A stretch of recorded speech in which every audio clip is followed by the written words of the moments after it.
everybody, it's your favorite choker of aspirations, favorite nerd, and today we are looking at the recently released Hot Toys Director Krennic, which blew me away right out of the box. So I'm looking forward to take a look at him, I'm looking forward to let you guys know what I think, and I'm looking forward to looking at the accessories. So he comes with the display base. Once again, I'm doing this video the same day I did all the other videos where my daughter made me wear this snake bracelet, so if you see it, that's why she gets very upset if she catches me not wearing it.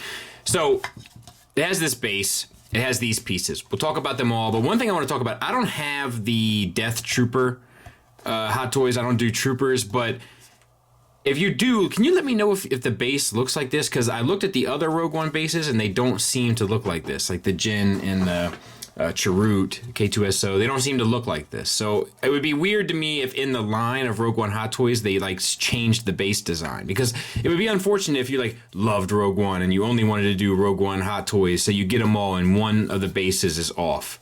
So it has this piece here, which plugs in Orson Krennic, right? And then it has this piece, which you can kind of use or not use, that sits in front of it. And then it has your two-prong crotch piece, which clips in, and you're good to go.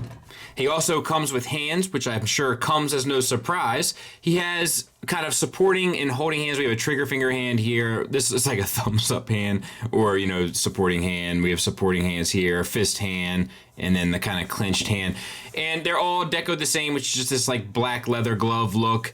And it's not a ton of gesturing ones. His kind of standard look is one holding hand for his right hand and one sort of relaxed hand for his left hand. So it's a bunch of kind of very similar styled hands. Now, while swapping the hands, if you should break one of the ball hinges, it comes with two different replacements. While we're on the subject of replacements, should some of the studs or chrome buttons, buckles, or leather surfaces should come loose, then you have this piece that's a replacement also that you can apply. He comes with a pretty spiffy hat. It's it has this like texturing of it that almost looks like 3D printed, and which is accurate. And then it has the Imperial symbol there. And the Imperial symbol has like some paint worn off of it. Once again, it kind of goes to my thoughts on Krennic if you know them. Then a magnet top, and it looks nice. And to utilize it, you just pop off the top of his head, make him look very strange with the little inclined head and the sort of toilet bowl haircut. And then you take this and slide it on, and it is pretty much a seamless look. Hats are hard to pull off, but this one is done really quite well. Like, I can't say it enough. Really sharp. He also comes with this blaster, tons of sculpted details all throughout, and then the silver, black wash just to fill in the kind of grooves it's painted. A heavier black wash down here, which kind of gets out of control. I'm not sure if that's accurate. The sliding piece there, the trigger, and then the brown underpaint. It looks really, really good, which is no kind of surprise. They always excel at this sort of stuff. The tip of the barrel's painted really, really sharp. You can put that in his holster. Remember that the grip of the gun goes towards the front of the figure. And he can hold it in his trigger finger hand, but I'll tell you, it's not the best. It's not, like, surprisingly, like, it's such a small detail to get right, but it's not the best fit. And then he sort of comes with his Imperial doodads. You get his two, what I call the writing pens, and they're sculpted well enough and kind of just covered with silver paint. No real extra paint details on them, but they look beautiful. And the same for these things, except these have a ton of paint and sculpted details. So you have washes on there, yellows, blacks, reds, paints, all sorts of accents on those pieces. These will slide into the poncho right there and right there. Or into his regular suit by kind of finding the slot, and it's very, very subtle, and putting it in, you know, like, so to speak. I got so to speak all that, but it's almost like you wouldn't even notice it if the instructions didn't tell you to do so. And then the cylinder bits will go in his belt right there. And then he comes with kind of the poncho cape piece, which is more of like, it is kind of like a rain suit material. It has this little design stitched in there. It has a couple little stitchings and extra like, it looks like they followed it through to the nines, you know what I mean? But it's surprising that they would do so. And then they have this little bar there, which I guess means director. And yeah, I mean, it's interesting, but I mean, it's a nice touch, I guess, at the end of the day. Now, in order to utilize this, you have to take this cape off, which is magnetized, and then you add this cape on, which you have to take the head off for. And the problem with this is that you have to undo the belt and then clip the belt around this. And anytime you have to do stuff like that, it just, I feel like the stuff never goes back together quite right again. But I am going to try and do it. I'll only do it this once just so you can see what it looks like.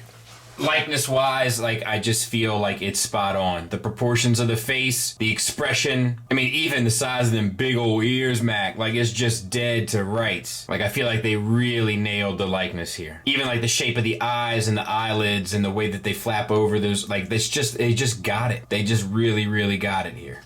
As for the wardrobe, I also feel like for the most part they got it. Of course, the cape is hard to replicate. It's hard to get that kind of weight into these, but they did double it up to try to give it the weight, and I can applaud that. But there is one thing that stands out to me about an oversight. One thing that jumps right off of the picture and into my lap as a problem. Look at the collar. The collar on the Hot Toys is full, but the collar on this has that ever so slight V cut at the top, and I do wish that they included that. So let's talk about the paint, and it's pretty much limited. We have the insignia here. That all looks good. The metallic blues and reds, no issues. We have the belt buckle that's painted. That all looks good. The belt itself is just the straight material, so there's no paint there. We do have, that's just straight plastic. So it's pretty limited in paint, but we do have the face, which is beautifully painted. And I'll try to get a close-up of that. Once again, I'm just absolutely enthralled with this head sculpt. I just think they nailed it. I mean, certain angles look better than others, but that's to say, like, something looks like a 9, and then it ends up looking like a 10.5. You know what I mean? Like, just phenomenal. Look at that profile. It's just spot on. It does have the kind of metallic look to the hair. It does give it a sheen. Some people like that, some people don't. I happen to be in the camp that likes it. We even have a little bit of gray accents in the hair down below. The gloss over the eyes, like I said, the shape of the eyes, the shadowing, but like with the bags under the eyes, so to speak, and like the mustache line and the chin line, like it all is just beautifully painted. And then we have the soft goods, which is mainly just a few components. So we have the cape, like I said, it doesn't have quite the right weight to it, but it is like this material and then this outer material. The outer material is heavier than the inner material, so it does add something. It does give it a little bit more weight, but it's not quite what you would want it to be, just being honest. And then we have the tunic as well. This works and feels great. It looks just like it should, and that is the same for the pants, and the pants are a little snug, I feel like there usually should be a little bit more weight down at the bottom by the knees. But overall, very small price to pay because by and large, it does look the part. And then we have the kind of pleather for the belt and for the boots. Once again, works beautifully. They've got this perfected. The seam lines look perfect. The stitching throughout is actually really tight. You know, where like I've slammed them in the past for it, but like, I mean, they've gotten so good at it now. There's really nothing to criticize. And then we have the kind of plastic sculpted hands and stuff, but it's really just the cape, the tunic, the pants, and the boots, you know, and everything is pretty flawless. So the only thing left to talk about is articulation. He has a single ball peg deep inside of the chest where the neck is. It's going to be limited, hardly anything down, which is a bummer. Oh, maybe you can get it, you just got to really push at it. No, it came off the ball peg. And a little bit up. You do get the swivel. A little bit of confused dog look, but it's very limited. We have, I'll be honest, man, I don't think they lose much with one seam between the jawline and the hairline and the neck. Like, that's the reason why they don't put it there is to kind of keep the shape of it right. But we've seen them do it in the past. I don't think they lose much. Let's take this off for just the time being. We have a disc hinge in the shoulder, which goes into a ball peg in the chest. Because of the suit and everything, and it does have some padding in it, by the way, you can get it to 90 degrees, but you can also get it a fair amount in front of his chest on the butterfly. Really well done, and back. All of that is really sharp because they kind of use the padding, they use the suit to kind of hide the difference, and it works to their advantage. And then, of course, you can get it up just about to 90 degrees as well. Bicep swivel, that's in there. Double jointed elbow, gets you the full range. And then the wrist, we've already talked about the articulation there. We do have this undersuit too that kind of sheathes the body, which is interesting. Same for the other side.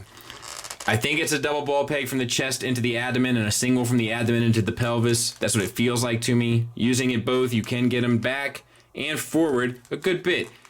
And a little bit of a teapot and a little bit of a swivel, which is uncommon for Hot Toys, especially with soft goods covering most of their body. All right. We have T-jointed ball joints for hips. I think little limited there, but not the worst. It's not like he's a gymnast, you know what I mean? And then forward and back to there.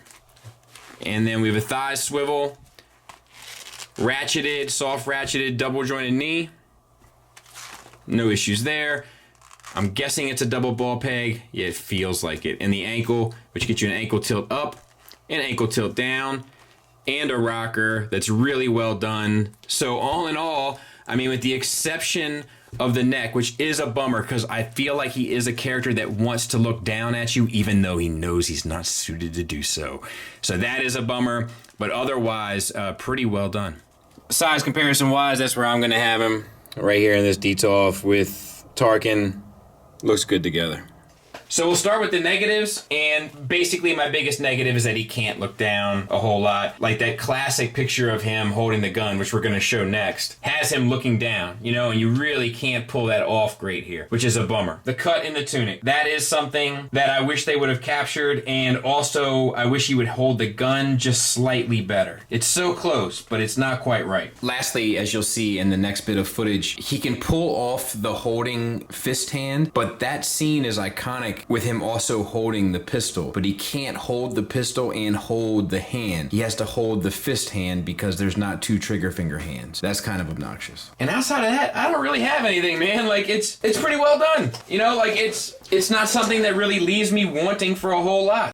Positives wise though, it's almost like I don't know where to begin. The head sculpt is beautiful. The paint and deco of it is also equally as beautiful. It's super well articulated. Unfortunately, you don't need a whole lot of articulation, but it is super well articulated, and stuff like what they did with the arms allows you to get poses like this, which is very indicative of the character. All the accessories make sense. They're also fairly plentiful. The soft goods are proportionate. Most of them have solid weight to them. Most of them look appropriate. All of the stitching looks proportionate. All of the plastic kind of deco added to them, or the pleather, or whatever the case may be, all looks appropriate. It all really, really works. It's a very, very solid offering, and I can't recommend it enough. Thanks for listening. Thanks for watching. Until next time, take care.